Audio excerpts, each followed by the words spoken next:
For the Steelers, they possessed one of the NFL's least productive offenses for the last couple of years, ever since Big Ben Roethlisberger retired. No, heck, even when Big Ben Roethlisberger was still there, at least in his final 2 years, they were still one of the least productive offenses in the NFL, at least one of them.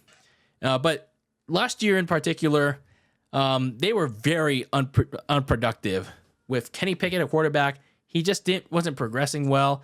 And in spite of all that, the Steelers won their last 3 games with Mason Rudolph replacing Kenny Pickett, as well as Mitch Trubisky. And they led the way. They were led the way mainly because of their defense.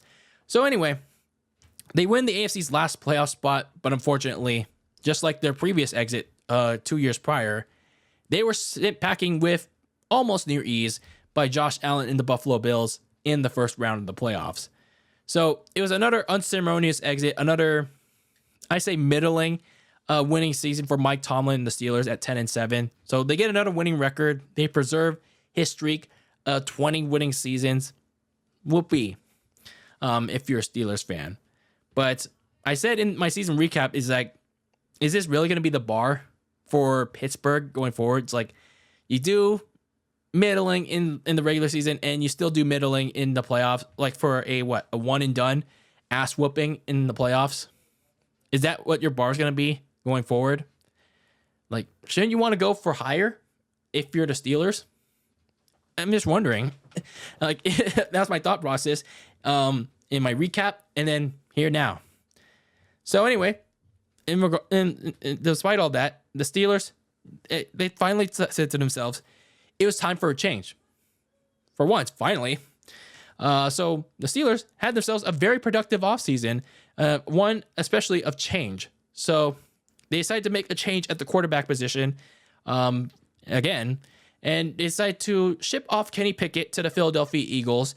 They switched 4th round picks in return. So gone is Kenny Pickett, and they signed quarterback Russell Wilson, who days before they signed him was just released by the Denver Broncos. So they signed him for very little money, like I believe almost $2 million, and that's it. So they get him for a very cheap deal, and the Broncos still have to pay him a shit ton of money. Like, hey, if you're the Steelers, you got yourself a bargain. But we'll talk more about Russell Wilson in a little bit on why they even got such a deal. But the quarterback work was not done yet for the Steelers. So they also acquired Justin Fields from the Chicago Bears in return for next year's 6th round pick. I believe it's next year's 6th round pick, or maybe it's 2026. Either way, they got Justin Fields from the Bears. So now you got a little bit of quarterback competition on your hands. That's been going on all offseason long. But again, the work was not done yet. And this was done with quarterbacks, by the way. They trade for receiver Deontay Johnson from the Panthers. They did a little player swap, so out goes corner Dante Jackson, and in comes in Deontay Johnson from Carolina to try and help out the receiving core. So if you're the Pittsburgh Steelers, I mean, you got 2 quarterbacks on your hands. One that's kind of declining in production with Russell Wilson, but maybe the change in scenery could help. Maybe the coordinator change should help too. Now that they got a new coordinator in former Falcons head coach Arthur Smith, and maybe the change in scenery could also help Justin Fields. He still could be potentially productive. Maybe a new coordinator could help him out too, unleash his potential, but we'll see. It depends on who wins the starting job first. So obviously your goal for the Pittsburgh Steelers is to have an actual meaningful winning season. Like, actually try to win the North, or maybe if you get a wild card spot, try to go further than the first round of the playoffs. Try to get a wild card win that's actually impactful. Or if you go to the divisional and you lose that game, or hell, lose it in a peaceful fashion. I don't know.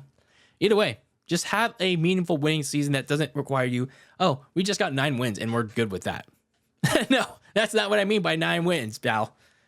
But anyway, to try to achieve that goal, if you're the Pittsburgh Steelers, you had to try add up to that squad. They didn't really lose a lot of players of note, which is always a good thing if you're a team trying to accomplish your goals this season. And they didn't really lose a lot of value, like backup quarterbacks Mitch Trubisky and Mason Rudolph. They moved on to other teams. I mean, it figures because you already got new quarterbacks anyway. They also lost Allen Robinson to the New York Giants. He has really fallen off anyway. They also let go corner Levi Wallace to the Denver Broncos. I mean, I didn't really see him a lot on the field anyway. Then the Steelers didn't really add a whole lot of players of value, but one key player that they did add was linebacker Patrick Queen. They stole him from the Baltimore Ravens, and he should be a big help for the middle of the field, so that should be something. So in the draft, they tried to address some of their key needs, like the offensive line. They got Troy Fautanu from Washington, as well as a center by the name of Zach Frazier from West Virginia. They also tried to adjust the receiving spot, like Roman Wilson from Michigan. And then they got another offensive lineman by the name of Mason McCormick from South Dakota State. So speaking of the offensive line, I think that was my biggest winner of the offseason for Pittsburgh, because that was a kind of an underrated weakness for this team, because Mitch Trubisky, Kenny Pickett, or even Ben Roethlisberger back a couple of years ago, they were getting sacked a lot. The offensive line didn't have a lot of good players a couple years ago, and then leading up to now. But the Steelers actually managed to address that this time around. So joining second-year right tackle Broderick Jones, who looks to improve after a kind of okayish first year, are promising swing lineman Troy Fautanu and center Zach Frazier. Fautanu, he has some very good potential, but he does come in with some injury concerns. So as long as he can stay healthy, he can showcase some very good blocking ability that he showed in college. So also some players to note in this offensive line are guards Isaac Sumalu and James Daniels.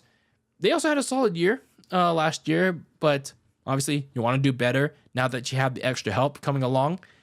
So obviously having a strong offensive line should be the music to everyone's ears if you're Russell Wilson or if you're Justin Fields, whoever's going to be the starting quarterback, both whom had barely had such in their previous teams, especially Russell Wilson. In the last several years, whether it was with Denver or in his later years with Seattle, he's always complained about not having protection. And I'm not talking about the you-know-what protection. Just kidding. But anyway, yeah, having a offensive line should be key for Russell Wilson. And this has the potential to be the biggest strength of this team, that offensive line. But what isn't, though, could be the passing defense, because sure, they have a good front four, which is led by All-Pro TJ Watt. But that passing defense, it struggles some for a little while now. And sure, they got these new additions like Patrick Queen and corner Dante Jackson. I feel like there could be a little bit challenges keeping up with the most talented quarterbacks in the AFC. So maybe there could be some players that could step up for this passing defense of the Steelers, but there's a lot of good quarterbacks in this conference, and I'm not sure if they're going to be able to keep up with them. Looking at some of the key games, if you're the Pittsburgh Steelers, you look at week 2, going up to Denver to take on the Broncos, and if Russell Wilson is starting that game, yeah, that should be an interesting one. Oh boy. Getting all those boos every time he touches the ball, going back to enemy territory if you're Russell Wilson. And then week 3, you host the LA Chargers, your first home game of the season, going up against new head coach Jim Harbaugh and Justin Herbert. That should be an interesting one. And then week 5, you host the Dallas Cowboys a couple weeks later. That historic rivalry back in the good old days. So obviously the big thing I want to know is who's going to be the starting quarterback between Russell Wilson and Justin Fields. I mean, all signs are pointing to Russell Wilson as we're getting close to the season, but I mean, we'll see, because he has been working with the starter so far. But the true test comes with the preseason and how both quarterbacks will do. Now, apparently, Fields has had 50-50 days where he'll do really good, but then he'll really struggle. But again, perhaps the new environment for both of these guys and the new coordinator in Arthur Smith could change either guy for the better or maybe for the worse, especially for Russell Wilson, because he's been on the decline for quite some time. And then staying on the offensive side of the ball, receivers. Who's going to be that guy that can be that number 2 or that number 3, aside from George Pickens and tight end Pat Freiermuth? Because the receiver depth has been really lacking behind Pickens in the ever since he came in. And even before then, there wasn't really a receiver to note of in Ben Roethlisberger's last year. So maybe rookie Roman Wilson can step up and be that number 2 or that number 3. But outside of him, there isn't a lot of depth on that receiver chart. So a big concern there if you're Pittsburgh. So the Steelers under Mike Tomlin, they've always found ways to win 9 or more games, keep that winning streak alive, even if they didn't make the playoffs. So, and then they'll tout, we've had this winning streak going on for 20 years. And then we'll just move on to the offseason. But this year, I feel like they could surely be tested with that. You have questions about the offense, who's going to be a starting quarterback, receiver. There's a lot of receiver issues. And then defensively, the passing defense is also a concern. So even with all that, I mean, surely Mike Tomlin will find a way to keep his winning record streak alive, right? Right? Even if he somehow managed to end up last in the division, right? We'll see.